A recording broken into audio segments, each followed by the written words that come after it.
The bedroom smelled like someone else. Vera Langdon noticed it the moment she stepped inside. Not perfume exactly, more like the absence of something familiar, the particular scent of a shared life. Gone. She stood in the doorway for a long moment, one hand still on the frame, and told herself she was imagining things. She was good at that. She'd had years of practice. Their daughter was asleep down the hall. Vera could hear the white noise machine through the wall, that steady hiss that had become the soundtrack of her nights since Mila was born 8 months ago. 8 months. She'd been home with the baby while her husband, Callum Reed, had been… Where exactly? A conference in Calgary, he'd said. 3 days. Back by Sunday. It was Sunday. She sat on the edge of the bed and pressed her fingers to the comforter. Smoothed recently. She wasn't the one who'd smoothed it. She'd met Callum when she was 27, and he was 34. He was the kind of man who knew how to enter a room, shoulders back, a certain settled ease that she'd mistaken for confidence. He was a senior project manager at a commercial real estate firm in Vancouver, and she was finishing her second year as a paralegal at Donahue and Associates downtown. They'd met at a charity dinner her firm had sponsored, and he'd made her laugh within the first 10 minutes, which had been the whole problem, really. She'd given notice at work when Mila was born. Callum had said it made sense. He made enough. The childcare costs in Vancouver were absurd. She could go back when Mila was old enough for daycare. It had seemed reasonable. Most things he suggested seemed reasonable, which was something she'd been turning over in her mind lately, the way you press a bruise to measure how much it still hurts. The morning after he came home from Calgary, she found a receipt in the pocket of his jacket. She wasn't snooping. She'd been taking the jacket to the dry cleaner. That's what she told herself, and it was also true. The receipt was from a restaurant in Kelowna. Saturday night. 2 steak dinners, a bottle of Okanagan Red, 2 desserts. Callum had a colleague who lived in Kelowna. He'd mentioned her Tessa a few times, usually in passing. Great eye for commercial properties. Knows the interior market better than anyone. Vera had never met Tessa. She'd never been given the opportunity.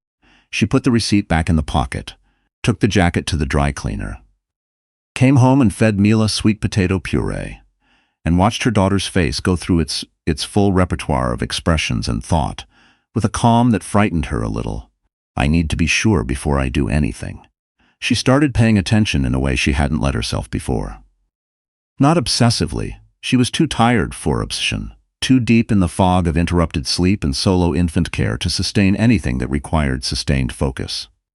But she started noticing the times his phone screen tilted away from her when she walked into a room, the way he'd begun going to the gym at 7 in the evening instead of the mornings, the particular quality of his distraction when he was home, present in the physical sense, absent everywhere else. She called her sister in Saskatoon. Rhea Langdon had always been the practical one, the one who asked the direct questions Vera avoided. She didn't tell Rhea about the receipt, just said she was feeling disconnected from Callum, that things had been strange since the baby. That's normal, Rhea said. You've got a baby. Nothing is normal right now. I know. Are you sleeping? Barely. Then you're probably just exhausted and reading into things. Probably, Vera said. She got off the phone and stood at the kitchen window with Mila on her hip, looking out at the gray November sky over the North Shore Mountains, and knew that she was not reading into things. The second trip happened 6 weeks later. Another conference. This time in Whistler, 2 nights. She'd asked to come. She'd said it carefully, the way she'd learned to say things that required careful saying. Mila could stay with my mother.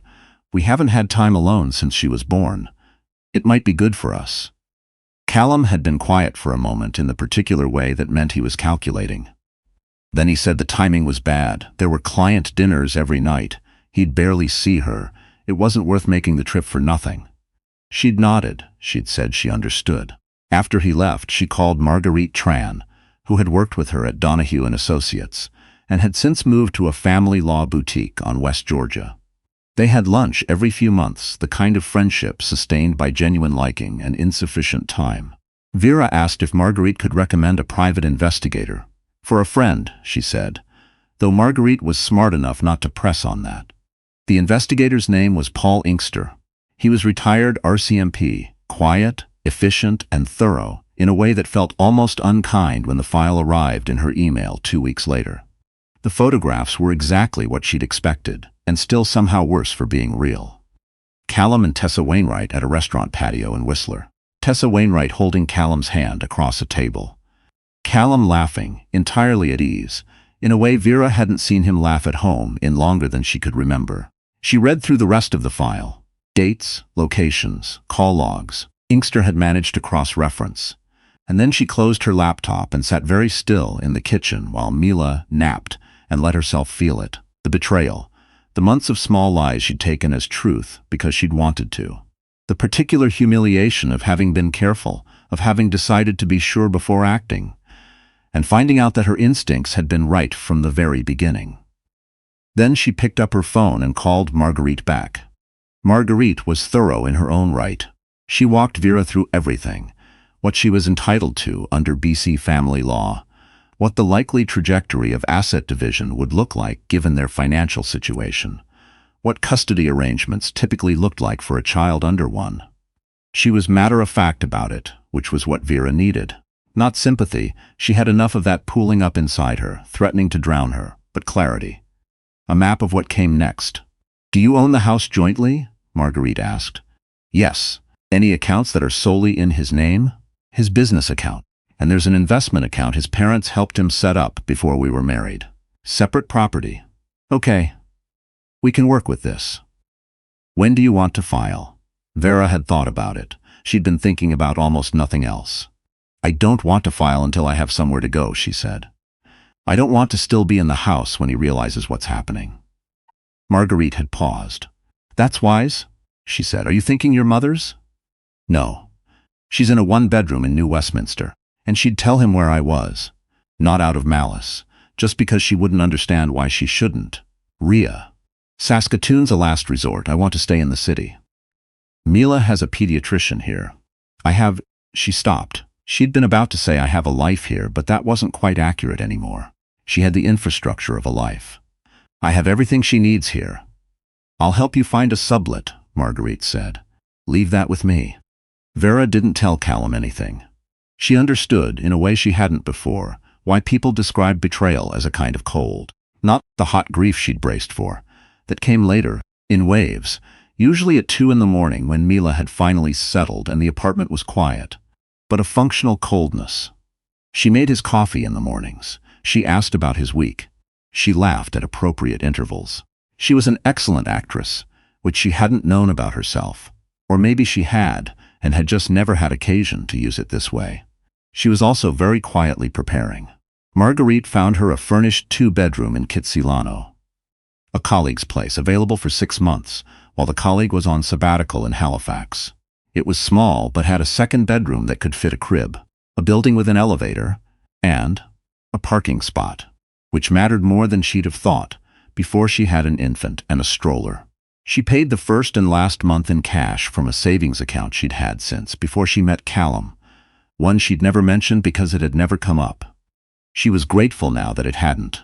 She moved things gradually. Books she'd left at her mother's place.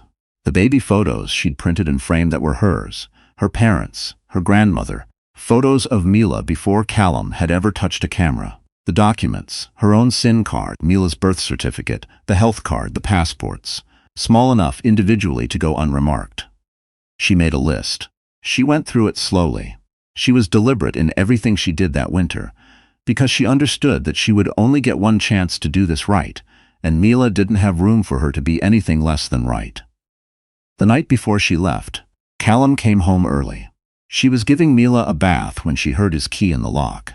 She listened to his movements through the apartment. Jacket on the hook, shoes off, fridge opening. Normal sounds. She finished rinsing Mila's hair, wrapped her in the towel with the little duck ears that had been a shower gift from Rhea, and held her against her chest and breathed in the warm, soapy smell of her. "Good day," she called. He appeared in the bathroom doorway. He looked tired, or he looked like a man performing tiredness. She could no longer tell the difference. "Fine," he said. "Long. There's pasta in the fridge if you're hungry. Thanks."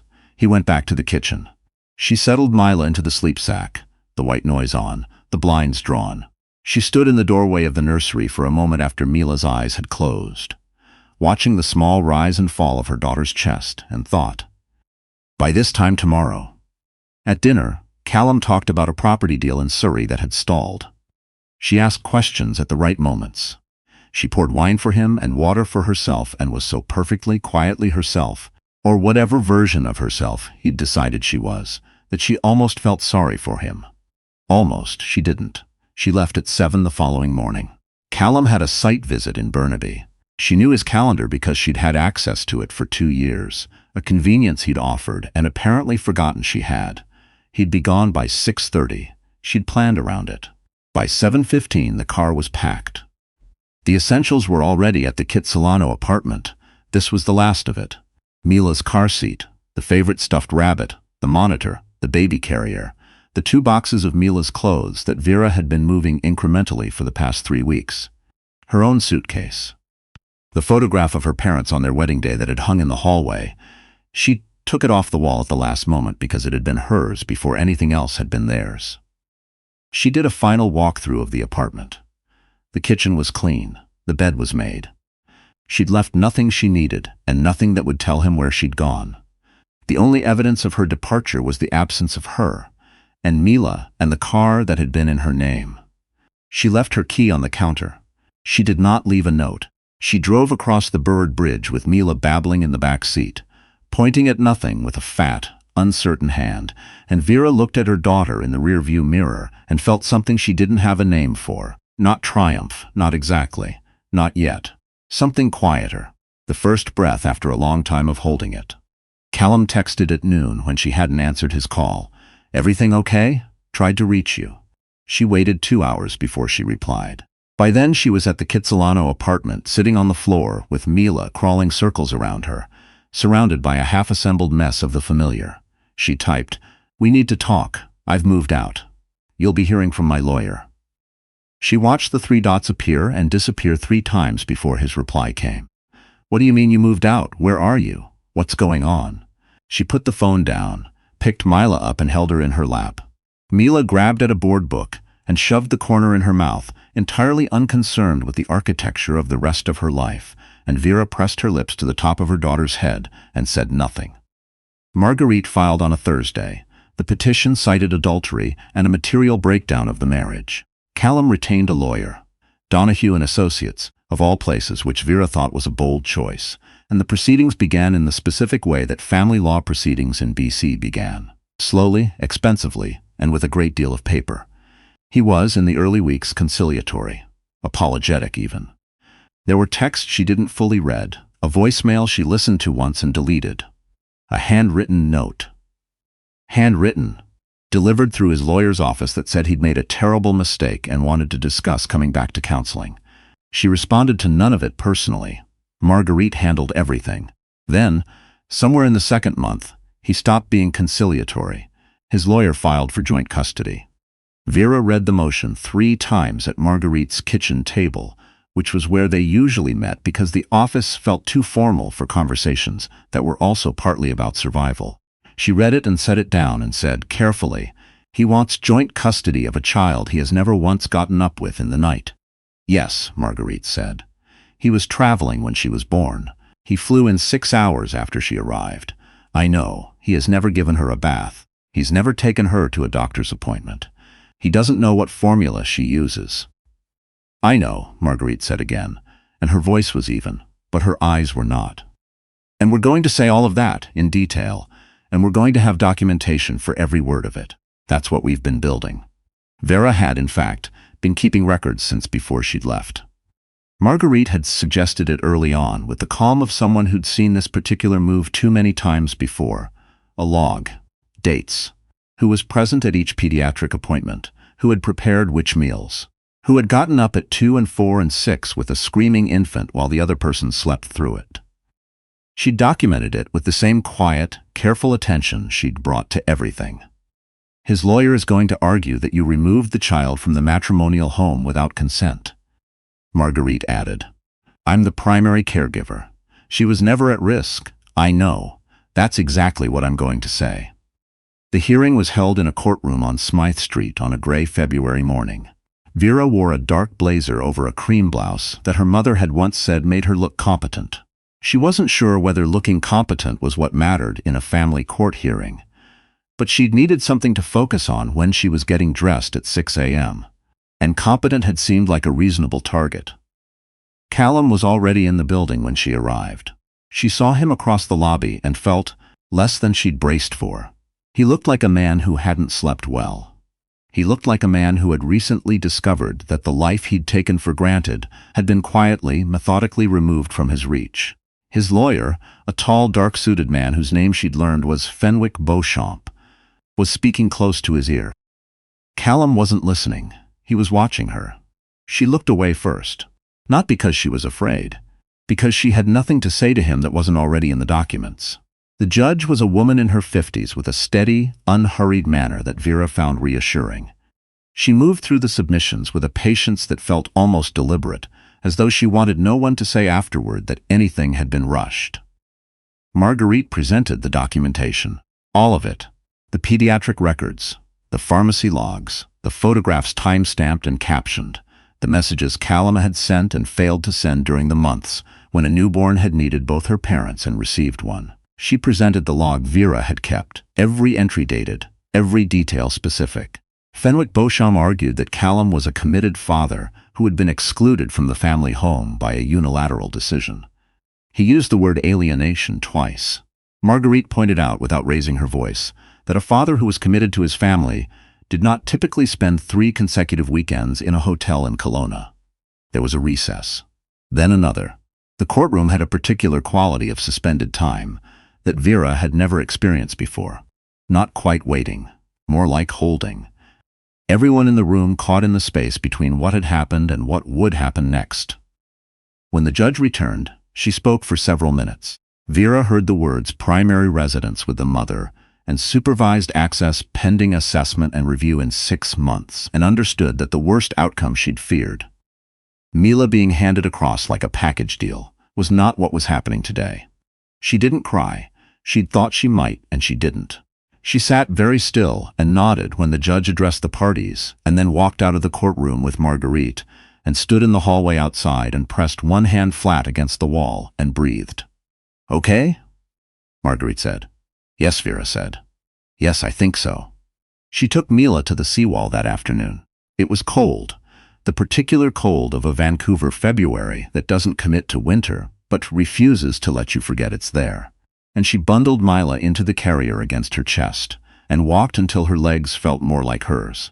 Mila reached up and grabbed a strand of her hair and held it with the total conviction of someone who has never questioned their right to anything. Vera laughed. Quietly to herself, in the way you laugh when something is genuinely funny and no one else is there to share it. She thought about the bedroom that had smelled like someone else. The receipt in the jacket pocket. The smooth, recently made bed. The long months of paying attention, of moving carefully, of building a case from the inside of her own life while appearing not to. She thought about the note she hadn't left, the key on the counter, the bridge over the Burrard at 7 in the morning with the water catching the early light. She thought, I knew. Long before I let myself know, I knew. The water was gray and cold and very wide. Mila made a sound that was almost a word and grabbed at the air in front of her, fingers spread, as though trying to catch something that kept just escaping. Vera held her closer and kept walking. There were still months of proceedings ahead of her. The property settlement, the custody review, the specific grinding work of unentangling a shared life from someone who would make it as difficult as possible. She knew that. She was not under any illusion that the worst of it was behind her. But it was February. The light was already a few minutes longer than it had been a month ago. Mila was warm against her chest. Marguerite was good at her job. Ria was coming to visit in March. And Vera Langdon, who had learned over the past year that she was better at endurance than she'd ever been asked to prove, walked along the seawall with her daughter and did not look back.